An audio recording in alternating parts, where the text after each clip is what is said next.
Hello friends, તમારું સ્વાગત છે મારી ચેનલમાં। આજે આપણે બનાવીશું ઘરમાં નાના બાળકોથી લઈ મોટા બધાને પસંદ આવે તેવા ઇન્ડિયન સ્ટાઇલ મસાલા પાસ્તાની રેસીપી। તો આ પાસ્તા જ્યારે પણ હલકી ફૂલકી ભૂખ લાગે ત્યારે તમે એકદમ ઝડપથી બનાવીને તૈયાર કરી શકો છો અને ખાવામાં બહુ ટેસ્ટી એવા લાગશે। અને આ રીતે મસાલા પાસ્તા બનાવીને તમે બાળકોને લંચ બોક્સમાં પણ આપી શકો છો। તો ચાલો બનાવીએ।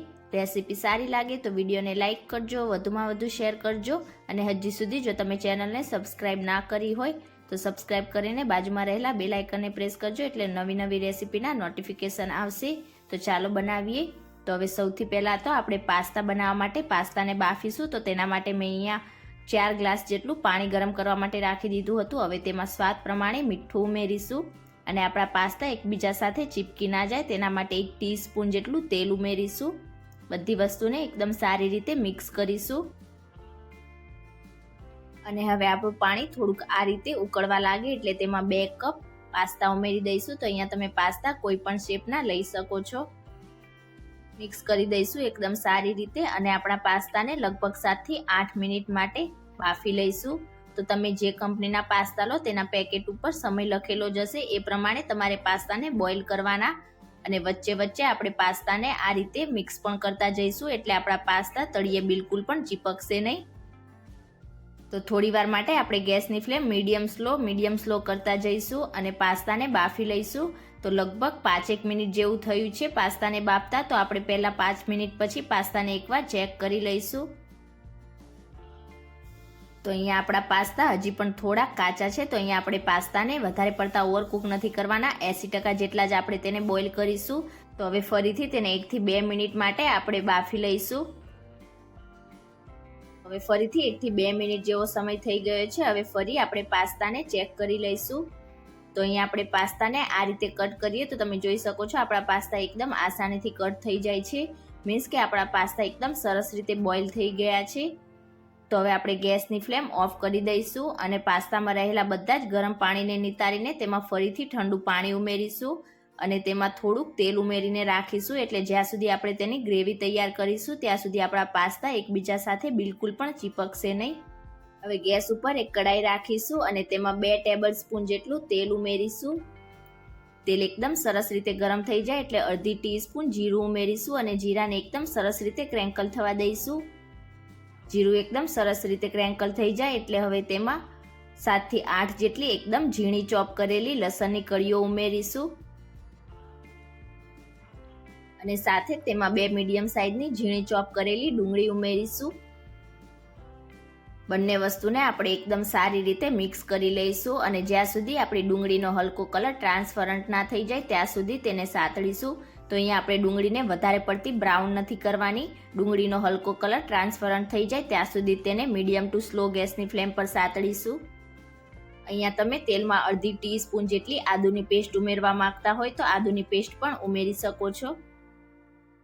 તો ડુંગળીને સાતળતા લગભગ 2 થી 3 મિનિટ જેવો સમય થયો છે અને તમે જોઈ શકો છો આપણી ડુંગળીનો હલકો કલર ટ્રાન્સપરન્ટ થઈ ગયો છે। તો આનાથી વધારે આપણે ડુંગળીને બિલકુલ પણ બ્રાઉન નહીં કરીએ, ગેસની ફ્લેમ સ્લો કરીશું અને હવે તેમાં મસાલા ઉમેરીશું।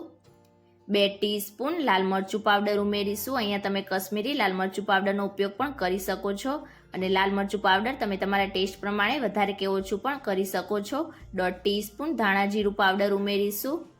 અડધી ટીસ્પૂન ગરમ મસાલો ઉમેરીશું। અડધી ટીસ્પૂન હળદર પાવડર ઉમેરીશું।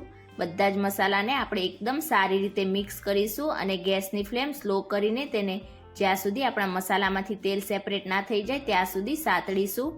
તો આ રીતે આપણે પહેલા મસાલા ઉમેરીશું અને તેને સાતળીશું એટલે મસાલાની કચાશ પણ દૂર થઈ જશે અને તેનો ટેસ્ટ પણ આપણા પાસ્તામાં એકદમ સરસ આવશે। તો અહીંયા મસાલાને પણ મેં 2 મિનિટ જેવું સાતળી લીધું હતું અને તમે જોઈ શકો છો આપણા મસાલામાંથી એકદમ સરસ રીતે તેલ સેપરેટ થઈ ગયું છે। તો હવે તેમાં 2 ઝીણા કટ કરેલા ટામેટા ઉમેરીશું। સ્વાદ પ્રમાણે મીઠું ઉમેરીશું એટલે આપણા ટામેટા જલ્દીથી સોફ્ટ થઈ જશે। મિક્સ કરી દઈશું એકદમ સારી રીતે અને આપણા ટામેટા સોફ્ટ ના થઈ જાય ત્યાં સુધી તેને સાતળીશું। તો અહીંયા થોડીક જ વારમાં તમે જોઈ શકો છો આપણા ટામેટા હલકા સોફ્ટ થઈ ગયા છે। તો ટામેટાને હજી પણ આપણે વધારે સોફ્ટ કરીશું પણ તેની પહેલાં આપણે તેમાં અમુક સોસ ઉમેરીશું। તો 2 ટેબલ સ્પૂન જેટલો ટોમેટો સોસ ઉમેરીશું। તમે ટોમેટો સોસની જગ્યાએ ટોમેટો કેચઅપ પણ ઉમેરી શકો છો। તેનાથી આપણા પાસ્તામાં બહુ સારો એવો ટેસ્ટ આવશે. 1 ટીસ્પૂન જેટલો રેડ ચીલી સોસ ઉમેરીશું. રેડ ચીલી સોસ તમે તમારા ટેસ્ટ પ્રમાણે વધુ કે ઓછું કરી શકો છો. અડધી ટીસ્પૂન શેજવાન ચટણી ઉમેરીશું. બધા સોસને આપણે એકદમ સારી રીતે મિક્સ કરી લઈશું અને હવે આપણા ટામેટા એકદમ સોફ્ટ ના થઈ જાય ત્યાં સુધી તેને સાતળીશું. તો આ સ્ટેજ ઉપર આપણે આ રીતે સોસ ઉમેરીશું એટલે તેનો ટેસ્ટ આપણા પાસ્તામાં એકદમ સરસ આવશે. અને આપણા સોસ બળી ના જાય તેના માટે તેમાં 2 ટેબલસ્પૂન જેટલું પાણી ઉમેરીશું. મિક્સ કરી દઈશું એકદમ સારી રીતે. તો અહીંયા તમે જોઈ શકો છો આપણા ટામેટા થોડીક જ વારમાં એકદમ સરસ રીતે સોફ્ટ થઈ ગયા છે અને અહીંયા સોસને પણ એકદમ સરસ રીતે સાતળી લીધા છે. તો હવે ગેસની ફ્લેમ આપણે થોડી વાર માટે મીડિયમ કરીશું અને હવે તેમાં એક મીડિયમ સાઇઝનું ઝીણું કટ કરેલું કેપ્સિકમ ઉમેરીશું.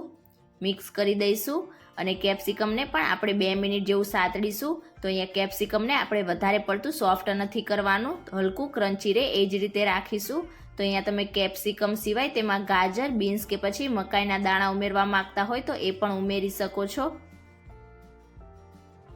તો અહીંયા કેપ્સિકમને મેં લગભગ 2 મિનિટ જેવું સાતળી લીધું છે અને આપણા કેપ્સિકમ હલકા સોફ્ટ પણ થઈ ગયા છે અને હલકા ક્રન્ચી પણ છે. તો આનાથી વધારે આપણે બિલકુલ પણ ઓવરકુક નહીં કરીએ. આપણે જે પાસ્તા બાફીને તૈયાર કર્યા હતા તે બધા જ ઉમેરી દઈશું.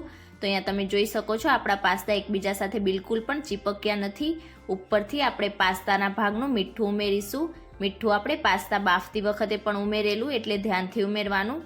હવે બધી જ વસ્તુને આપણે એકદમ સારી રીતે મિક્સ કરી લઈશું અને આપણા મસાલાનું કોટિંગ પાસ્તા ઉપર થાય એ રીતે આપણા પાસ્તાને મિક્સ કરી લઈશું.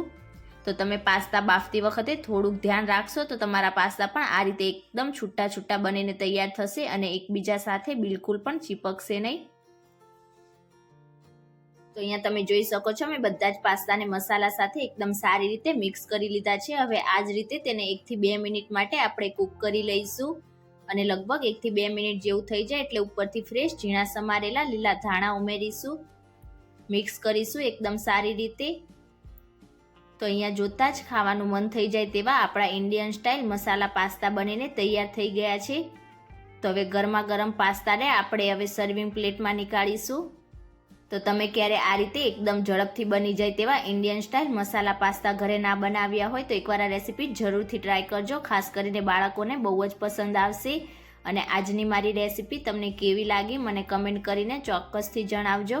રેસીપી સારી લાગી હોય તો વિડીયોને લાઇક કરજો, તમારા ફેમિલી અને ફ્રેન્ડ્સમાં શેર કરજો અને ચેનલને સબસ્ક્રાઇબ કરીને બાજુમાં રહેલા બેલ આઇકન બટનને પ્રેસ કરજો એટલે નવી નવી રેસીપીના નોટિફિકેશન આવશે. Thank you for watching.